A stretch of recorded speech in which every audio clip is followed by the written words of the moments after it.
Sunday Night Production.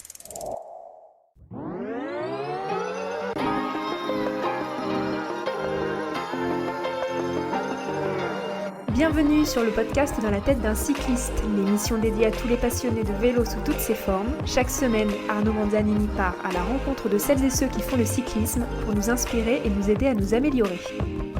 Bonjour à toutes et à tous et bienvenue dans un nouvel épisode du podcast Dans la tête d'un cycliste, le podcast qui vous plonge au cœur de la passion du cyclisme. Je suis Arnaud Manzanini et je reçois aujourd'hui coach Loïc. Bonjour Loïc. Bonjour à tous. Pour la capsule justement Parole de coach pour explorer un sujet qui est au cœur de la performance des cyclistes, la préparation physique générale, la PPG.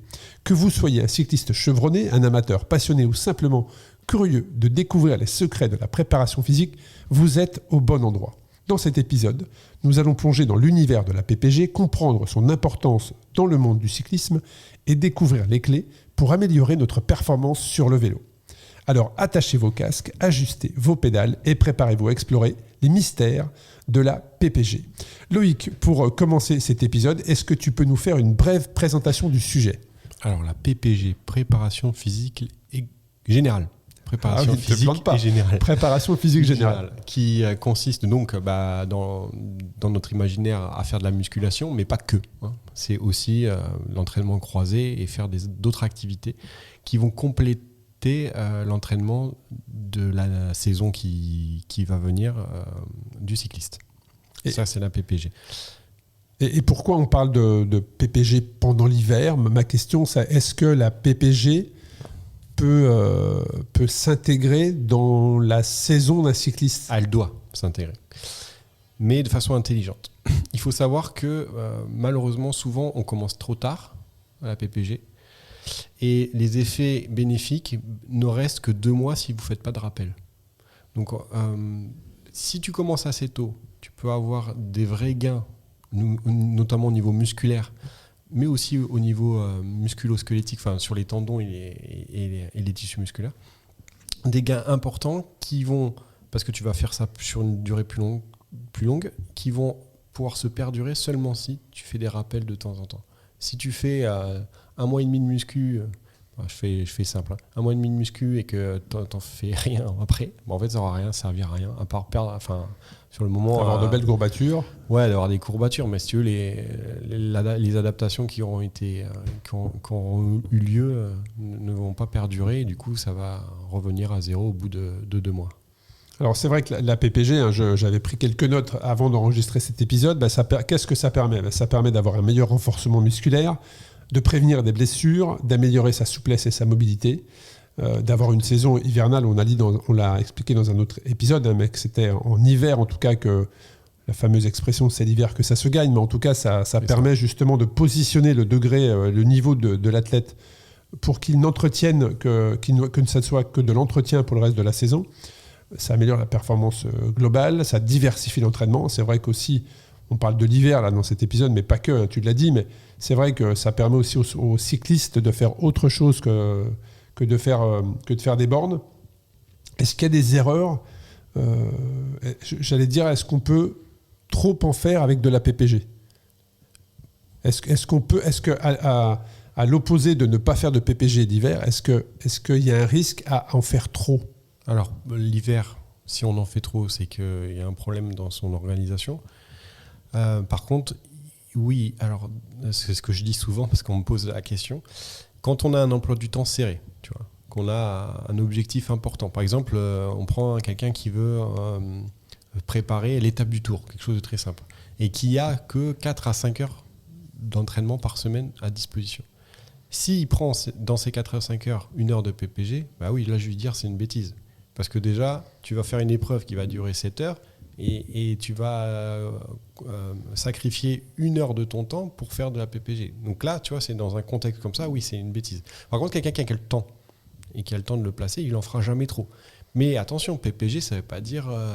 c'est pas dire CrossFit, tu vois. Ça va être ma question suivante. C'est bien plus global. PPG, ça peut être juste une séance de yoga ou d'étirement, tu vois. Voilà, la préparation. Alors le CrossFit, générale. Tu le mets dans quelle catégorie ? Dans la PPG, dans la mais PPG, c'est pas mais que qu'une ça. Partie. C'est qu'une partie, exactement. Tu comprends ? C'est pas, voilà, il n'y a pas que PPG, ça veut pas forcément dire intensité. Et quand tu fais de la préparation comme ça de la PPG, est-ce qu'il y a un groupe musculaire qui est cible ou pas ? Alors, si tu le fais dans le cadre d'un cycliste, oui, il va falloir cibler des groupes musculaires. Donc moi, j'ai choisi, alors ça c'est vraiment ma philosophie, mais j'ai choisi des groupes musculaires essentiels pour la pratique du vélo, qui vont être les fessiers, bon ça, pas de discussion ça, les lombaires, pour la stabilité du bassin sur la selle, ce qu'on appelle les stabilisateurs de hanche, donc ça c'est ce qui va stabiliser ton corps dans ce qu'on appelle le plan frontal. Donc c'est sur comment expliquer sur le fait de osciller de haut en bas. Ça serait bien de regarder l'audio parce que les gestes que tu fais, les stabilisateurs de hanche, c'est ce qui te permet de te stabiliser dans le plan frontal. Voilà. Avec ça, t'es bien servi. Ça évite de te déhancher, c'est ça, non ? Exactement, c'est ça. Voilà, c'est ça. Chercher l'image, voilà, exactement. Le couple quadriceps ischio, ça, évidemment, c'est essentiel. Et tout ce qui va être core training, tout ce qui va être autour du bassin pour stabiliser. C'est du gainage, en fait. Gainage, mais associé avec la respiration pour aussi optimiser la taille du diaphragme. Enfin, core training, donc ça, c'est vraiment les groupes musculaires que moi j'ai sélectionnés et je trouve essentiel. Voilà, on pourrait mettre des choses un peu plus axées vers le haut du corps. Alors moi, dans le core training, j'en introduis dedans, mais tu vois, il y a des gens qui vont dire c'est hyper important de travailler le trapèze par exemple sur le longue distance. Moi, je l'ai pas choisi, mais ça fait partie des groupes musculaires qu'on peut choisir. En tout cas, il faut étudier sa pratique, la façon et dans le contexte dans lequel on pratique le vélo. Pour adapter. Et pour adapter ce qu'on a vraiment besoin. Et puis, ils sont aussi individuellement au niveau de ses particularités anatomiques. Qu'est-ce qui me fait défaut ? Qu'est-ce qui est ma force ? Comment je peux suppléer aussi à ma force ? Il n'y a pas que les défauts qu'il faut corriger. Tu vois, réfléchir à ces choses-là. Et pourquoi ces groupes que tu as sélectionnés sont essentiels ? Qu'est-ce que ça va permettre aux cyclistes de développer ? Est-ce que ça va développer sa vélocité, sa puissance ? Alors, la force musculaire, la plupart du temps, moi, c'est ce que je vais rechercher. Donc, ça va être développer des fibres musculaires qui vont permettre d'avoir une meilleure force d'endurance, généralement. Chez les sprinters, je t'entraîne des sprinters, tu vois, notamment sur piste, pas des sprinters sur route. Donc là, on va chercher carrément des exercices musculaires qui vont développer des fibres musculaires qui permettent l'explosivité. Donc ça, c'est vraiment la force pure, c'est hyper important, même sur du long, simplement, c'est le type de fibre qui varie. Et après, ce que je recherche, c'est la stabilité sur la selle. Plus tu es stable, plus tu vas pouvoir être économe sur ton geste. Et ça, c'est hyper important. Même s'il y a plein d'études qui montrent que c'est en pratiquant que ton geste devient économe, oui, mais si tu es en plus stable, ça va plus vite. Ça, c'est très intéressant, puisque c'est vrai que le fameux coup de pédale, je ne sais pas si on peut dire le coup de pédale économe, j'en sais rien, mais en tout cas, c'est vrai que d'avoir un coup de pédale souple qui est le juste milieu entre la force et la vélocité, c'est hyper important. Et c'est surtout, je dirais, une fois que tu l'as trouvé, c'est un vrai plaisir de pédaler, parce qu'en tant que cycliste, tu le ressens. Tu sens que ton coup de pédale, il est efficace, il est efficient, tu vois. Exactement.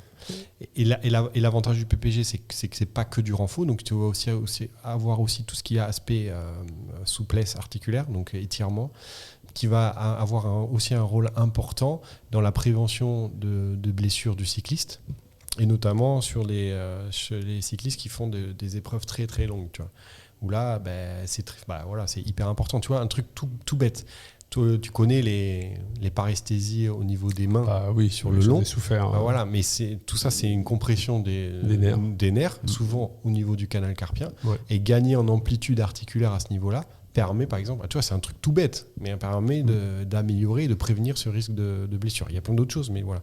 Donc la PPG, c'est ça. C'est aussi travailler les exercices de respiration pour améliorer ses capacités pulmonaires et donc l'oxygénation de ses muscles. C'est toutes ces choses-là.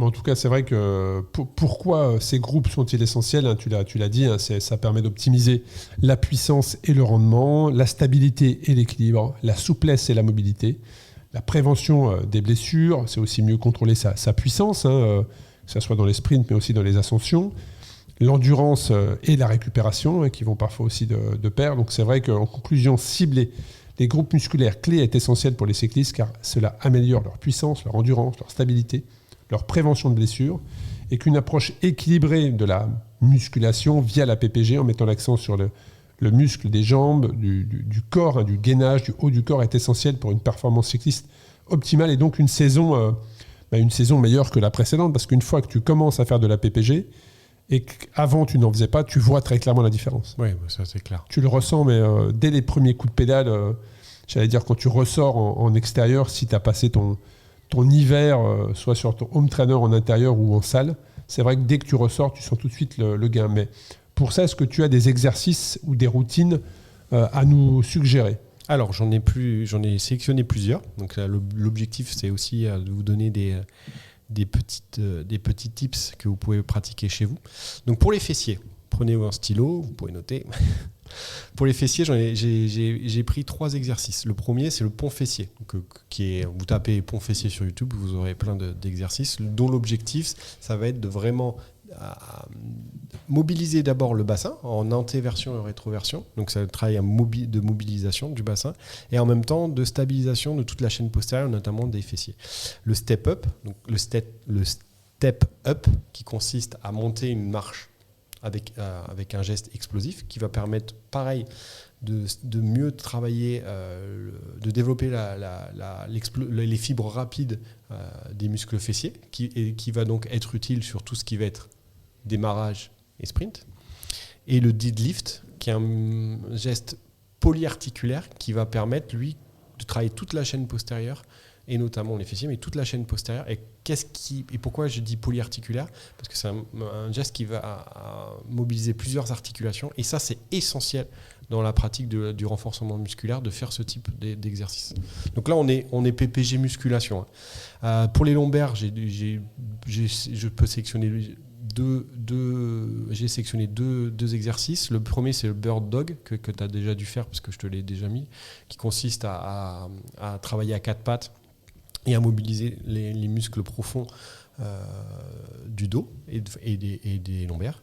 Donc c'est vraiment tout le rachis, tous les muscles du rachis qui sont sollicités. Et le Superman, qui est un exercice que je fais rarement exécuter, parce qu'il peut être dangereux chez certaines personnes, mais qui a une efficacité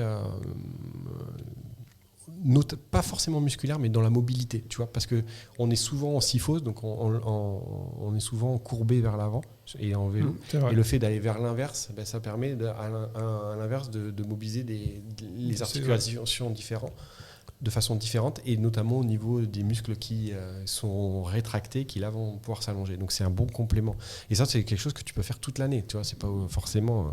Après, il y a les stabilisateurs de hanches. Donc j'ai plusieurs exercices. Celui que je préfère, c'est le Monster Walk, qui consiste à, comme le dit, à marcher un peu bizarrement avec des élastiques. Et là, il va travailler ce qu'on appelle le moyen fessier et les obliques. Et ça, c'est hyper important pour être stable. Par exemple sur le travail de vélocité. Souvent, quand tu fais un travail de vélocité, tu vas avoir une adaptation de ta fréquence cardiaque et à un moment donné, quand c'est répété longtemps, chez certaines personnes, d'un coup, ça augmente la fréquence cardiaque alors que tu gardes la même intensité et le même niveau de cadence. Mais ça, c'est souvent une dégradation du geste en fait, due à un manque de stabilité. Et ça permet de travailler ça. Intéressant. Pour les quads, moi les quads ischio, ce que je préfère faire, c'est les squats et les fentes. Le squat, c'est un geste polyarticulaire, donc comme le deadlift, ça permet de mobiliser un ensemble de compétences au niveau de l'organisme, que ce soit de la force ou de la souplesse, la mobilité articulaire. Le squat, moi, je le conseille toute l'année. Alors, tu n'es pas obligé de le faire avec du poids, tu peux le faire aussi sans charge. Y amener aussi des composantes d'explosivité si tu cherches, par exemple, à améliorer ton sprint ou ton démarrage en côte, tu vois. Donc ça, c'est hyper important. Démarrage en côte, petite blague, pas celui de la voiture, c'est de la montée du col. Et le core training, doit être intégré toute l'année, avec des rappels qui travaillent l'ensemble du corps, avec des exercices de gainage, évidemment. Mais moi, ce que j'aime bien, c'est les gainages actifs. Par exemple, le Russian Twist, qui consiste à faire du gainage latéral, avec un mouvement de rotation de bas en haut. Alors celui-là, en plus d'amener... il fait bien travailler celui-là. Il fait bien travailler. Ça, c'est des exercices qui sont essentiels toute l'année. C'est vrai que le core training, c'est le point d'appui du cycliste. De tout sportif, en fait. Ouais, de tout sportif. C'est vrai que, notamment le cycliste, on est vraiment sur un sport porté, donc on est en équilibre sur 2 roues sur son vélo. Et le point d'appui qu'on peut avoir, si ce n'est de tirer sur son guidon, voilà, c'est son gainage. C'est son gainage. Et meilleur le gainage sera, mieux l'équilibre sur le vélo sera, l'accélération, les relances. Mais au-delà du gainage, c'est même la mobilité articulaire, parce que tous ces mouvements-là vont t'obliger à mobiliser tes articulations dans des amplitudes dont tu n'as pas l'habitude. Et ça, c'est un game changer dans la prévention des blessures. Parce que souvent, alors là, c'est sûr que la pratique du vélo est à l'origine de plein de blessures parce qu'on fait trop et qu'on ne s'adapte pas, il n'y a pas assez de progressivité. Mais aussi, il y a des moments où en fait, c'est parce que les muscles se rétractent du fait de la pratique dans une position fixe du vélo et qui font que derrière, il peut y avoir des pathologies qui apparaissent. Et ça le PPG, ça prévient ça. Ouais, c'est intéressant. Et puis alors, c'est ma question suivante, c'est comment intégrer des sports complémentaires dans la PPG ? Alors ça. C'est-à-dire, est-ce que le cycliste il peut aller courir ? Est-ce que le cycliste il peut aller nager ? Alors c'est peut-être parce que j'entraîne beaucoup de triathlètes, mais pour moi c'est aussi primordial. Et pourquoi faire courir un cycliste ? Il y a une raison biologique à ça. C'est la déminéralisation osseuse du fait que le cyclisme ne provoque pas de stress mécanique au niveau des os.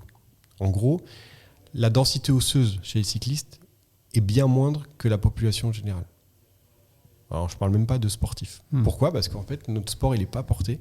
Et donc, du coup, il n'y a pas assez de choc sur l'os. Et l'os ne s'adapte plus à la contrainte et perd en densité osseuse. Et donc, devient plus fragile. Donc, tu veux dire, on a un sport porté ?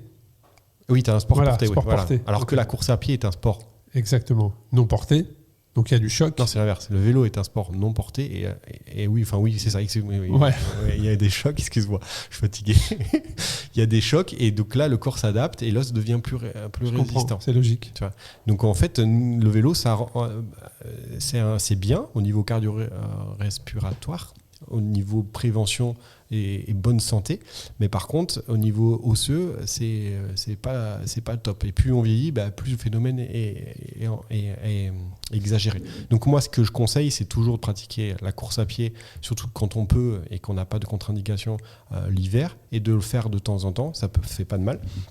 Ou alors de faire de la marche, tu vois. Ça peut être de la marche, de la randonnée, ça c'est très bien aussi. En tout cas, de se servir de son corps aussi pour provoquer des chocs. Et la course à pied, c'est la raison principale pour laquelle je la fais pratiquer. Après, la natation. La natation, moi je pense que ça devrait être obligatoire chez tous les athlètes, et notamment pour un effet, c'est l'effet automassage que peut avoir l'eau sur le muscle. Aujourd'hui, alors les triathlètes le savent, tu vois, mais un cycliste le sait pas. Mais juste d'aller faire 20 minutes de natation où tu vas faire 3 mouvements de bras, tu as un effet automassage qui va avoir un effet positif sur ta récupération musculaire. Et après, la deuxième raison pour laquelle je fais la natation, c'est pour l'hypoxie. Si tu veux faire des exercices d'hypoxie à un cycliste, il va augmenter ses capacités à utiliser l'oxygène et forcément, il sera plus efficace. Plus efficace, ouais. Ça, c'est vraiment les 2 sports. Après, le reste, le crossfit, ça peut être aussi intéressant. Ouais. Alors, dans la saison, c'est plus compliqué parce que c'est au niveau énergétique. Ça ce que j'allais dire, ça demande beaucoup d'énergie, tu as beaucoup de pertes.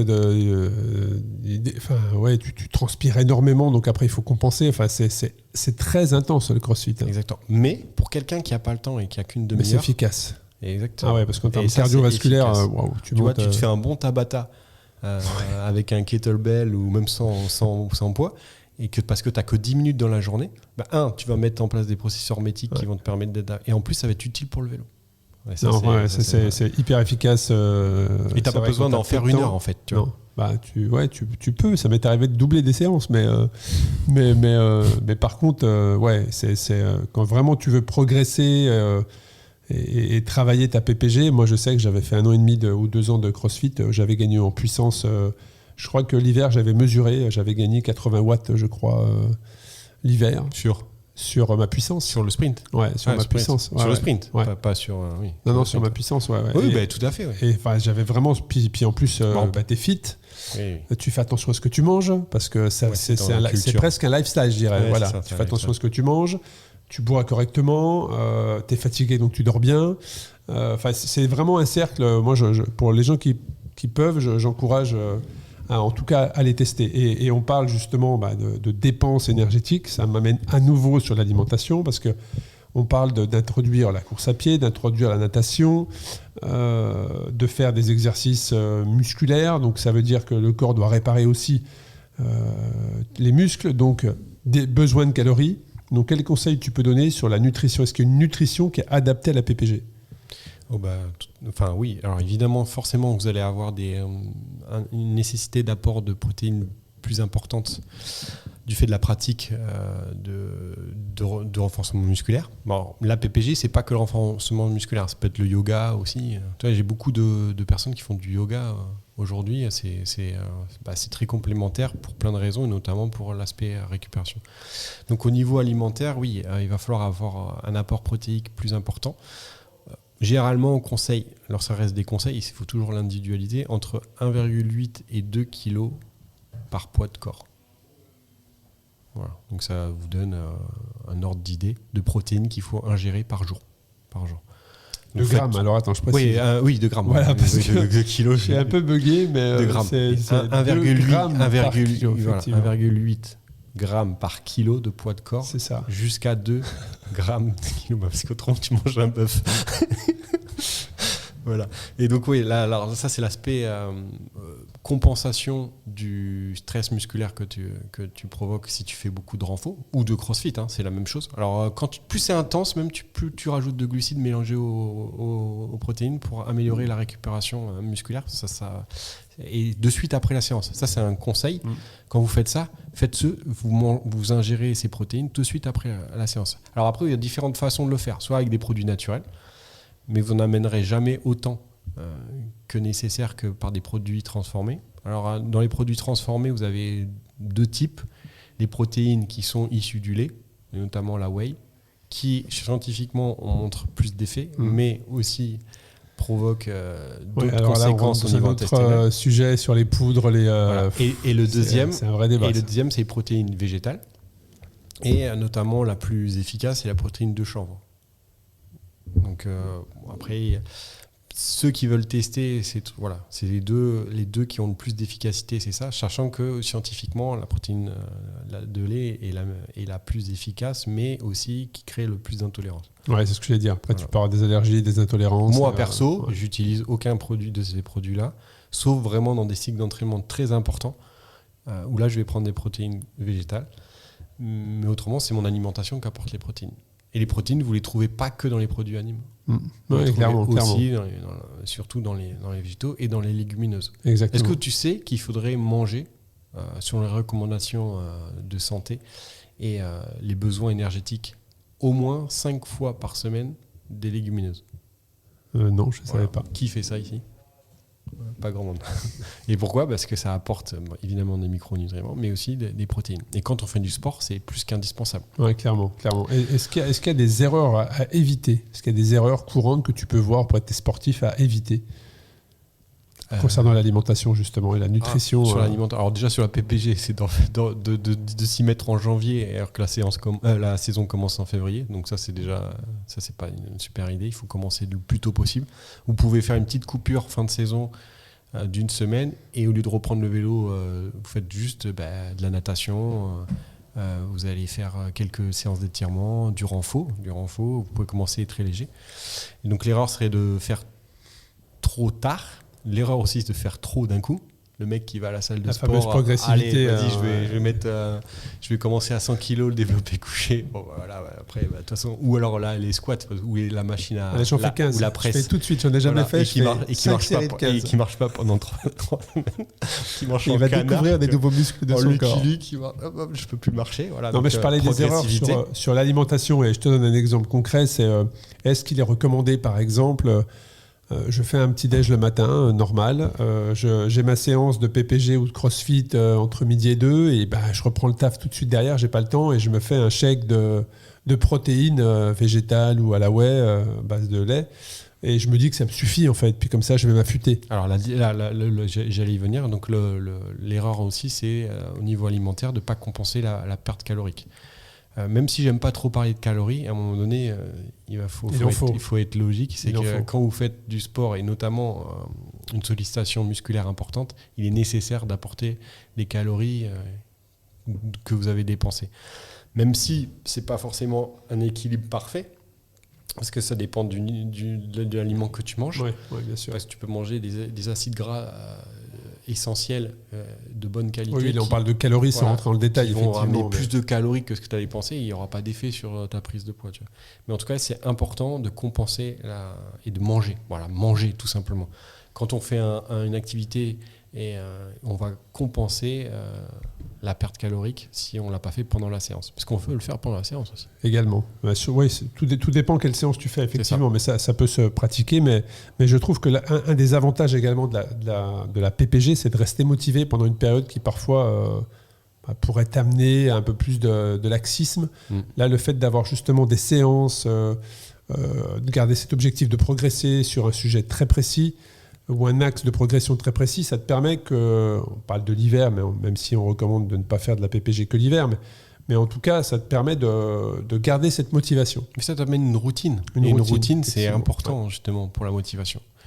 Si ta vie est tout le temps routinière, donc là forcément c'est chiant, mais dans la pratique du sport, d'avoir une routine par moment, ça te permet de te reconcentrer sur l'essentiel. Ouais, intéressant.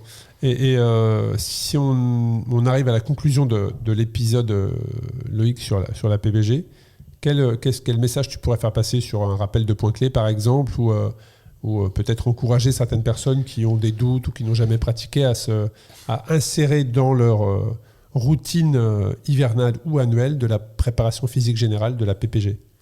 C'est aussi le moment, quand on fait la PPG, c'est aussi le moment de faire un bilan de son organisme et de faire un état des lieux, tu vois. Et ce que je conseille, c'est avant de débuter une période de PPG, donc c'est-à-dire en fin de saison, au moment où je reprends donc par des exercices de renforcement ou d'activités annexes, je vais faire un bilan de mon organisme et de sa fatigue. Donc moi ce que j'aime bien c'est je préconise toujours de faire un bilan du stress oxydatif ou un bilan d'acide gras qui va te permettre déjà de voir à quel niveau est ton organisme de fatigue et d'amener une alimentation plus adaptée en fonction de ce que tu auras vu. C'est ce qui n'est jamais fait par les médecins en fait. Ça c'est vraiment en France en tout cas, parce que je sais qu'en Belgique les médecins fonctionnels le font tout systématiquement. Parce que je pense que ce n'est pas remboursé une partie par la Sécu, donc les médecins ne le font pas. Et c'est un bilan biologique, sanguin, qui est essentiel pour comprendre comment vous allez. Donc je vous invite à vous rapprocher de personnes qui... Il y a de plus en plus de personnes qui le font en France, mais les généralistes c'est plus compliqué, mais de gens qui vont être spécialisés dans ce domaine biologie pour voir l'état des lieux. Et à partir de là, mettre de la progressivité via des exercices de renforcement, de souplesse, d'exercices de respiration ou des sports qui vont, comme la course à pied ou la natation, vous apporter des éléments complémentaires à la pratique du vélo. Commencez comme ça, reprendre petit à petit l'activité cycliste intégré dans votre programme de PPG, et puis quand vous allez vous rapprocher des compétitions, rentrer dans des choses plus spécifiques tout en gardant des rappels de temps en temps, que ce soit de souplesse articulaire, que ce soit de renforcement, que ce soit de relaxation, que ce soit même d'aller nager pour récupérer ou faire un peu d'hypoxie, des rappels de temps en temps à des moments propices où vous avez plus de temps, où vous avez, par exemple la natation, quand vous avez besoin de récupérer, d'aller faire 1 heure de home trainer à regarder un Netflix ou d'aller nager 30 minutes, ce sera plus efficace d'aller nager 30 minutes. C'est pas parce que vous allez faire du vélo que vous allez récupérer mieux. Au contraire, vous allez mieux récupérer en natation.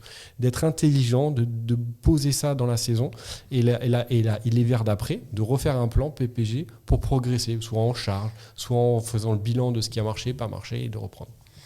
Très intéressant cet épisode, Loïc. Un grand merci pour ton partage. Et puis également, pendant vos séances de PPG, vous pouvez écouter des podcasts. Hein.